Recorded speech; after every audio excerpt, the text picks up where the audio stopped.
dengan budayawan Sujiwo Tejo ya. Ya, saya juga mau. Kalau kita itu mencintai dan masih tanya mengapa itu belum cinta. Belum cinta, ya benar.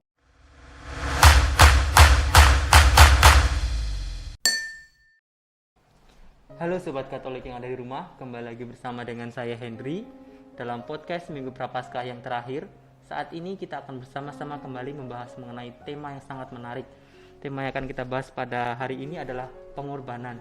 Nah, terkait dengan tema tersebut, saat ini saya telah bersama dengan salah seorang Romo, Serika Jesuit. Siapa beliau? Nah, mungkin Romo dapat memperkenalkan diri terlebih dahulu kepada teman-teman di rumah. Rekan-rekan muda, perkenalkan saya Mutiara Andalas. Saya sering dipanggil Romo Andalas. Ya, halo Romo Andalas. Halo juga. Apa kabar nih Mo? Baik. Baik ya Mo. Nah kan kita akan membahas mengenai tema pengorbanan nih Mo. Nah sebenarnya nih Mo, pengorbanan itu apa sih Mo? Dan kenapa kita sebagai umat Katolik perlu untuk berkorban? Biasanya orang bicara tentang hidup ugahari ya. Jadi orang hidup dengan yang sesuai dengan kebutuhan kita. Nah, pengorbanan itu satu langkah di depan ugahari. Jadi kita seringkali mengurangi yang cukup dalam diri kita karena kita melihat ada sesama yang membutuhkan. Nah, itulah ada unsur pengorbanan ya. Kalau dalam kitab suci, kalau kita diminta jalan 1 kilo, kita jalan 2 kilo ya. Kalau seseorang meminta bagian atas tubuh kita memberikan seluruh pakaian kita. Nah, kira-kira pengorbanan seperti itu. Pengalaman saya nih Mo, selama masa Prapaskah ini, pengorbanan yang saya lakukan itu mungkin cenderung bisa dibilang ya lebih sedikit atau kurang begitu ya Mo. Kalau yang saya alami mungkin pengorbanan yang mungkin saya dapat lakukan mungkin ya sekedar membantu, dan itu pun dalam konteks yang sangat kecil atau sangat sederhana begitu Mo. Nah, sebenarnya nih Mo, pengorbanan seperti apa sih Mo yang ingin Tuhan Yesus untuk kita lakukan begitu? Saya tadi pagi ngobrol dengan seorang mahasiswi PBI namanya Vio. Dia cerita bahwa dia kerja part time. Dan buat saya sangat apresiatif ya, karena di tengah keluarga yang secara kesulitan lebih berat daripada periode sebelumnya, dia pengorbanannya adalah sebenarnya kan dia bisa memilih ya, tetap menjadi mahasiswa seperti biasa dengan gaya hidup yang biasa, tetapi dia meringankan beban orang tuanya ya dengan bekerja. Nah, buat saya itu pengorbanan ya pada level orang muda yang barangkali tidak semua dari kalian mau ambil ya. Karena itu kan mengambil waktu main, mengambil waktu belajar bahkan ya, mungkin juga kegiatan di kampus, nemeni teman yang sedang bermasalah. Itu pun buat saya mungkin bentuk pengorbanan ya pada masa pandemi ini ya. Jadi kita nggak ngurusin hidup kita sendiri, tapi kita merelakan sebagian hidup kita itu kita berikan ya, terutama waktu pertemanan untuk teman-teman seperti itu. Terkait dengan masa pandemi ini Mo, sebenarnya selain yang Romo sebutkan tadi mengenai kita membantu teman, kemudian di saat pandemi, ada nggak sih Mo wujud atau bentuk-bentuk pengorbanan yang ternyata itu cocok atau cukup sesuai untuk kita terapkan di masa pandemi seperti sekarang ini Mo? Iya, misalnya di banyak gereja ya, menyadari bahwa masyarakat itu sangat terdampak secara ekonomi oleh pandemi. Ada banyak gerakan, kita sebut aja segomubeng ya. Iya. Jadi gereja memasak sesuatu yang dikumpulkan dari umat gereja yang merasa tergerak terhadap penderitaan warga. Lalu banyak orang muda ya yang jadi pengantar nasi itu ya, sehingga bisa mubeng ya, bisa berkeliling dari satu ujung ke ujung yang lain. Ini buat orang muda kan lebih waktu, lalu passion. Dan buat saya orang muda punya itu ya. Jadi orang muda itu punya passion yang besar. Ketika mereka kita kasih gagasan besar ya tentang segomubeng itu, mereka gampang kita gerakkan kok. Maka itu sebenarnya sesuatu yang aktivitas yang bisa orang muda lakukan ya, tanpa harus misalnya mengambil sesuatu dari uang saku kita ya, tetapi passion kita ya, passion orang muda kan buat saya berlebih ya. Iya, Nah, sebagian itu kita kanalisasikan ya untuk kegiatan-kegiatan aktivisme sosial. Berarti terkait dengan kita juga bisa berkorban mengenai passion juga gitu ya, Mo. Oh, di masa pandemi mungkin kita punya passion atau kegemaran di satu bidang mungkin begitu. Contohnya seperti tadi sego mubeng, mungkin kita suka untuk bersosialisasi begitu dengan lingkungan, dengan keluarga. Jadi kita bisa membantu untuk memubengkan sego itu tadi gitu. Karena kan di situ buat saya gini ya. Kalau dalam gereja Katolik kan kita menerima komuni ya, dan masa pandemi ini tubuh Kristus perlu menjadi roti ya. Tubuh Kristus perlu menjadi nasi. Dan seringkali yang terlibat untuk menjadikan tubuh Kristus itu menjadi nasi adalah orang muda. Mereka yang mau bangun pagi, kemudian mengantar ke warga yang paling miskin ya selama masa pandemi ini.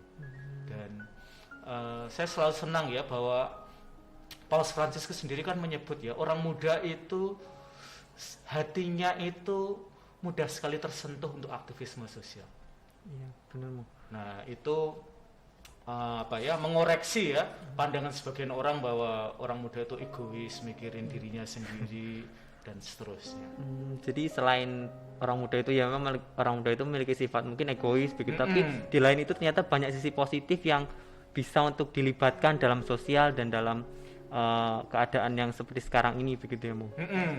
Makanya saya ini ya prihatin juga ya, misalnya kalau kita melihat di televisi, di media sosial, orang sampai ngeprank ya, terutama selama masa pandemi ini ya, di tengah segala penderitaan itu kok reaksinya ngeprank ya. Menurut saya reaksi yang genuine adalah solidaritas ya. Kita punya kepedulian, kita memikirkan mau buat apa dan tidak mempermainkan ya. Kalau ngeprank itu kan untuk kepentingan saya yang ngeprank ya, kalaupun kita memberi sesuatu, kita masih mengobjekkan orang itu ya, karena kita memberi setelah dalam arti tertentu menertawakan dulu ya. Iya, benar sih. Nah, buat saya meskipun ini pelakunya ya, kalau kita lihat beberapa orang muda, tapi saya sendiri melihat reaksi umum orang muda nggak seperti itu sih. Iya sih, benar. Kalau ngeprank itu kan mungkin bagi yang melakukan prank itu sesuatu yang menyenangkan begitu, tapi kan kita nggak tahu bagaimana yang kita prank, mungkin kan ada mungkin ya ada luka begitu mungkin bagi mereka begitu ya, Mo. Betul. Nah, Mo, merujuk pada pengorbanan kembali nih, Mo. Istilah pengorbanan itu mungkin bagi teman-teman muda begitu kan sangat erat istilahnya dengan yang namanya cinta begitu, cinta dan pengorbanan, dan Tuhan Yesus juga mengajarkan kita mengenai cinta saat berkorban begitu. Nah, merujuk dari hal tersebut, Mo, dari pengorbanan Tuhan Yesus dan mungkin sedikit pengorbanan cinta yang kita lakukan, sebenarnya nih, Mo, makna cinta dari pengorbanan itu apa sih, Mo? Kalau kita mencintai seseorang ya, cinta itu sampai ketika yang pribadi yang kita kasihi itu seringkali dalam situasi penderitaan.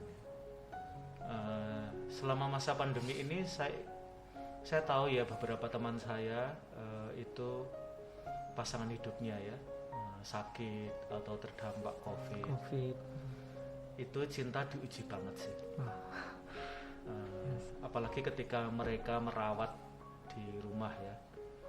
Itu kayak janji perkawinan itu ya dihidupi benar-benar dihidupi dalam sakit maupun dalam sehat. Gitu ya. Karena pada akhirnya dalam situasi itu kan hospital terdekat itu adalah rumah ya. Maka sebenarnya ketika seseorang mau merawat pasangan hidupnya, atau mungkin kalian juga ya, beberapa dari kalian perlu merawat orang tua yang sakit selama masa pandemi, itu rumah itu jadi rumah sakit terdekat ya. Hospital terdekat itu ya rumah kalian ya. Bahkan nakes terdekat itu ya kalian ya. Dan buat saya disitulah pengorbanan itu ya. Berarti bisa dibilang juga bahwa pengorbanan itu adalah wujud dari cinta sendiri ya, Mo. Betul. Buat saya pengorbanan harus sampai pada cinta. Wah. Pengorbanan harus sampai pada solidaritas. Benar, Mo. Tadi kita sudah membahas mengenai pertobatan itu, pengorbanan itu apa, kemudian bentuk-bentuknya juga apa, Mo. Nah, ketika kita berkorban begitu kan, kita istilahnya pasti kita akan ingin mendapatkan sesuatu, dan maka kita melakukan pengorbanan, Mo. Nah, sebenarnya nih, Mo, apa istilahnya buah-buah begitu, Mo, atau apa yang kita dapat ketika kita berkorban sih Mas sebenarnya, buah-buah pengorbanan begitu. Iya, saya tuh suka ini ya, saya sangat suka dengan budayawan Sujiwo Tejo ya. Ya, saya juga mau. Kalau kita itu mencintai dan masih tanya mengapa itu belum cinta. Belum cinta ya benar. Maka mungkin pertanyaan itu baik ya kita kita maknai, tidak salah ya pertanyaan itu. Tapi saya kira memang kalau kita mau memberi itu kita tidak hitung-hitungan lagi sih. Kita tidak pakai hitung-hitungan matematika atau akuntansi. Saya sudah memberi berapa ya, atau saya mestinya mendapat berapa gitu ya. Saya kira mungkin menarik ya kalau kita dengan kata-kata Teresa dari Kalkuta itu ya memberi aja gitu ya. Kita harus bahkan kalau orang tidak mengapresiasi tetaplah memberi. Buat saya mungkin itu ya, daripada kita semacam kita dapat apa sih gitu ya, kita dapat banyak terus terang ya.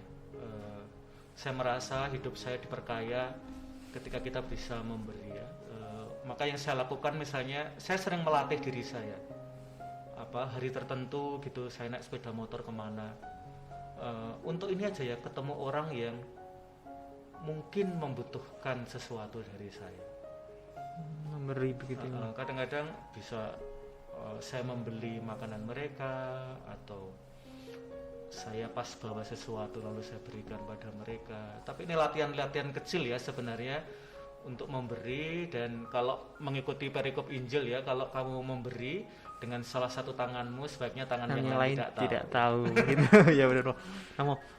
Romo tadi membahas mengenai Bunda Teresa dari Kalkuta. Itu kan sangat menarik, Mo. Beliau adalah salah satu tokoh yang istilahnya benar-benar dapat mempengaruhi seseorang untuk mampu berkorban begitu kan, Mo. Nah, Mo, mungkin Romo bisa sharing lebih dalam begitu, Mo, terkait sebenarnya pengorbanan yang Bunda Teresa lakukan itu seperti apa sih, Mo, sehingga mungkin kita dapat mencontoh beliau begitu, Mo. Iya, salah satu yang saya ingat adalah memberi makan 1.000 orang selalu mulai dengan memberi makan satu orang. Ya.